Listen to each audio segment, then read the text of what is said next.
కృపా సత్యములు కలుసుకున్నాయి అని ప్రవక్త మాట్లాడుతున్నాడు. కొరవ కుమారులు చేసినటువంటి గీతాలాపన చూడండి.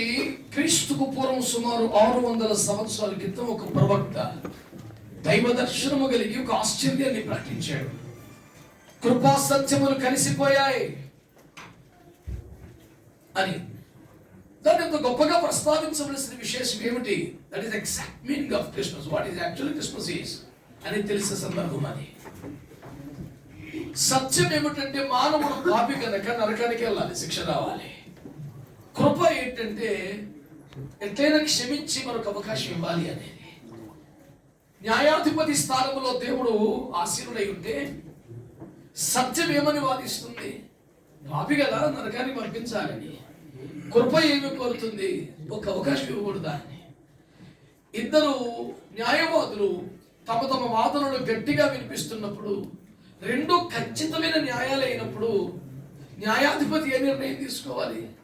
నేరం చేసిన వారిని వదిలేయాలి అనడం ఏ రకంగా న్యాయం అవుతుంది? సొంత బిడ్డలను శిక్షించాలంటూ ప్రేమ ఎలా అంగీకరిస్తుంది?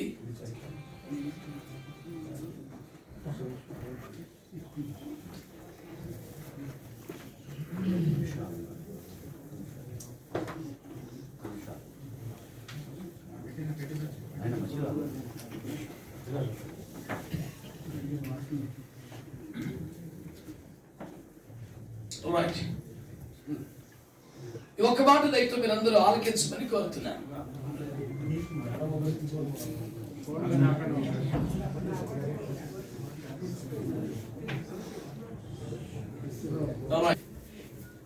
ఈ ఒక్క మాట గమనించండి.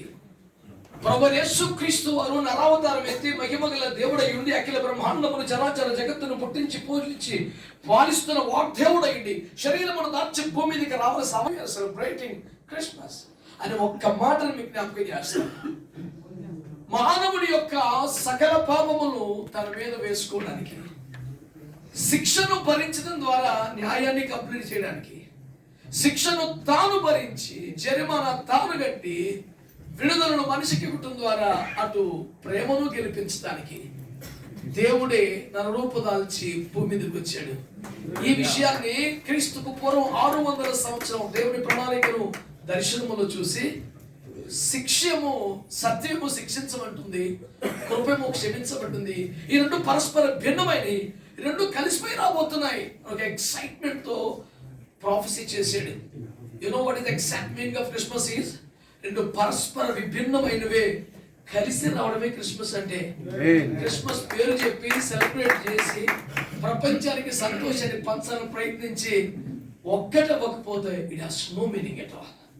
దయచేసి ఈ మాటను సీరియస్ గా మంచిగా తీసుకోమని కోరుతున్నాను. It doesn't make any sense.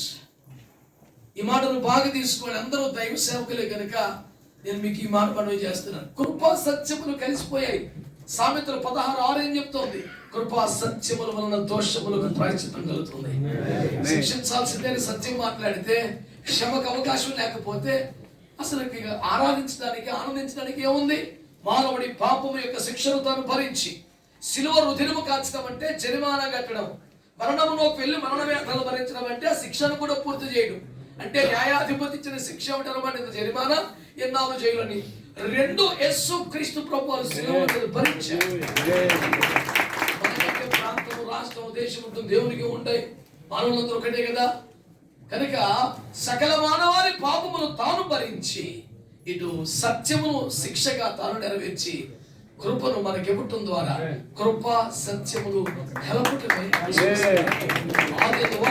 వాక్యము దేవుని వద్ద ఉన్న వాక్యమే దేవుడు ఉన్నాడు. ఆ వాక్యమే శరీరం కృప సత్య సంబంధం. యేసు ప్రభు నరావతారం అంటేనే పరస్పర విభిన్నమైన విచిత్రమైన అద్భుతమైన కలయిక. కలవని వాటిని కలపటమే క్రిస్మస్ అండి. మీరందరూ దైవజనులే కదా, ఒక ఛాలెంజ్ తీసుకోండి. ఈ పూట మీ సమాజంలో 2 వర్గాలు కానీ, 2 కుటుంబాలకు, 2 సంఘాలు కానీ, 2 డినామినేషన్లు కలిపి చూడండి. That is original Christmas. ఎలాంటి భేదము లేకుండా ప్రభుత్వమే ఇంతమందిని కలపడం. This is the original Christmas. I must appreciate. కనుక ఈ ఒక్క మాట చెవిలో పెట్టుకొని వెళ్ళండి. హృదయంలో తీసుకెళ్ళండి. కలిసిపోవడమే క్రిస్మస్, కలిపేయడమే క్రిస్మస్. ఏ భేదం, ఏ రూపంలో, ఏ రకంగా వెళ్ళడానికి వీళ్ళే. మీకు ఇంకొక మాట కూడా నేను మనవి చేస్తాను. మీరు ఆలోచించండి. మరియా తన కన్యగా ఉన్నప్పుడు ప్రపంచంలో నిర్మించిన దేవుని వాక్ అంటే శబ్దం, స్వరం, నాదం, పలుకు, ఆ సృష్టించిన స్వరమే దేవుని ఆత్మ ద్వారా గర్భంలో ప్రవేశిస్తే తనకి ఇంకా వివాహం కాలేదు. యోసేపు పరిచయం చేయబడ్డాడు. సరే, నాకెందుకు లేదు, దేవుడు చూసుకుంటాను, సైలెంట్గా వెళ్ళిపోవాలనుకున్నాడు. కానీ దేవుడు మాట్లాడి, లేదు నాన్న, అదే పాపం చదవలేదు. ఆమె గర్భంలో ఉన్న దేవుని వాక్యం, దానికి కారణం దేవుని పరిశుద్ధాత్మ. ఇది లోక రక్షణ యజ్ఞం. నువ్వు సపోర్ట్ చేయాలంటే నాకేం సంబంధం లేదని నువ్వు చట్టపరంగా కరెక్టే, కానీ హోల్ రెస్పాన్సిబిలిటీ తీసుకొని ఆ లెక్కల్లో కూడా వెళ్ళి, జనాభా లెక్కలకి వెళ్ళి, ఎన్ హస్బెండ్, షీఈస్ మై వైఫ్ అని లెక్కలు రాయి. అంటే వాళ్ళ నిజానికి ఏమైనా సంబంధం ఉందా? వాళ్ళు పరమ పవిత్రంగా ఉభయలు భిన్నంగా వేరు వేరుగా బతికారు కదా. అయినా లోకమునకు రక్షకుని అందించాలని వారిద్దరు కలిసి పనిచేయలేదా? చాలా మంది అంటారు తెలివి తక్కువలు అయితే కలిసి ఉండరు, కానీ తెలివైన వాళ్ళిద్దరు కలిసి ఉండరు సార్ అంటారు. దానికి వాడే ఒక విచిత్రమైన వాక్యం ఏంటంటే, 2 కత్తులు ఒక వరలో ఏమడదని.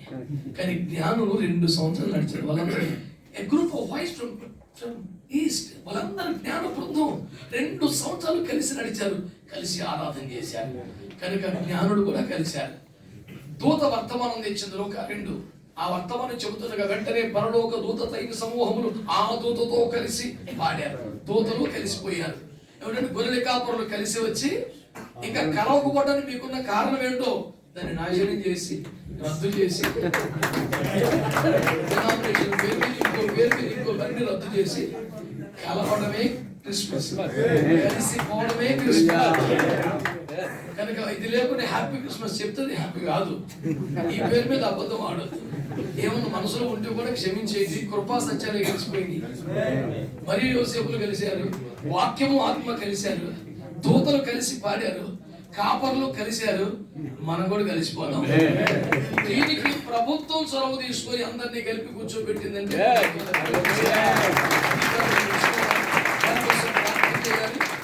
చివరిగా కలపటమే కలిసిపోవటమే క్రిస్మస్ అనుకున్నాం కదా.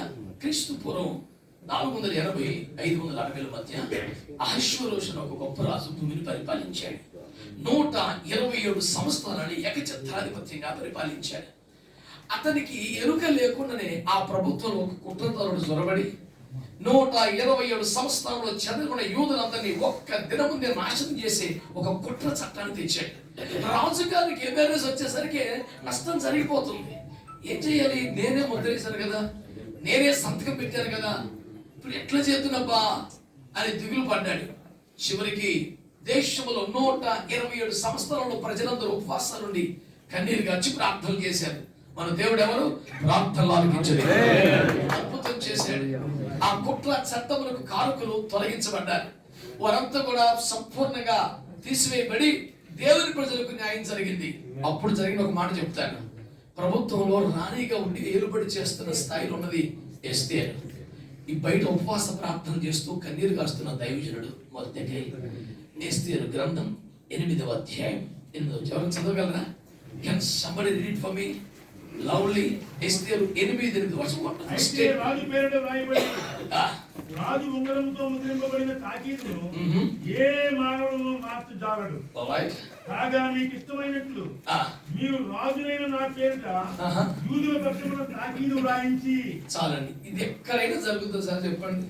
ఒక రాజు గారు జరిగిన నష్టాన్ని చూసి అరే కుట్ర చట్టాలు చేశారు, ఒక వర్గాన్ని అణిచివేశారు, కొంతమంది ప్రజలను బాధ పెట్టారు, ఇది జరగకూడదు, నా ఏలుబడిలో ఇలా జరిగింది ఏంటి? 127 సంవత్సరాలు ఇంత కాలం 100 సంవత్సరాలు పరిపాలిస్తున్న మా వంశంలో ఇలాంటి గాయం కలిగింది అంటే బాధపడుతున్నాడు. అవకాశం వచ్చింది, ఏం చేశారు తెలుసా? మీరిద్దరు కలిసి ఎవరు? రాణి గారు అంటే ప్రభుత్వంలో వ్యక్తి, అవతల ఎవరు? మొదటి మాస్టర్ గారు. మీరిద్దరూ కలిసి రాజ ఉంగరం ముద్ర వేసి మీకు ఇష్టమైన చట్టం చేసుకోండి అన్నాడు. అందుకని 127 సంవత్సరాల యూదులు అంతుపట్టబడ్డారు, బాధించబడ్డారు. History repeats. మునుపు జరిగిందే మళ్ళీ జరుగున దేవుని వాక్యం చెబుతుంది. మేము ఆశపడుతున్నాం ప్రభుత్వంలో ఎవరున్నా దేవుని వాక్యం చేస్తుందని అధికారులు దేవుని సేవకులు. Amen.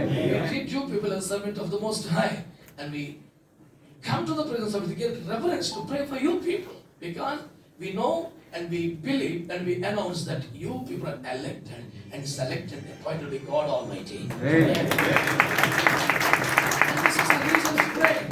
కాబట్టి మనం ఆశిస్తున్న కార్యం ఏంటి తెలుసా? ప్రభుత్వంలో ఉన్నతాధికారులు దైవజనులు కలిసి అందరికీ మేలు కలమైన చట్టములు చేసి జనరంజకంగా పాలనను ప్రజలను దీవెనకరంగా మార్చాలని కోరుతూ I wish you all very happy Christmas. God bless you.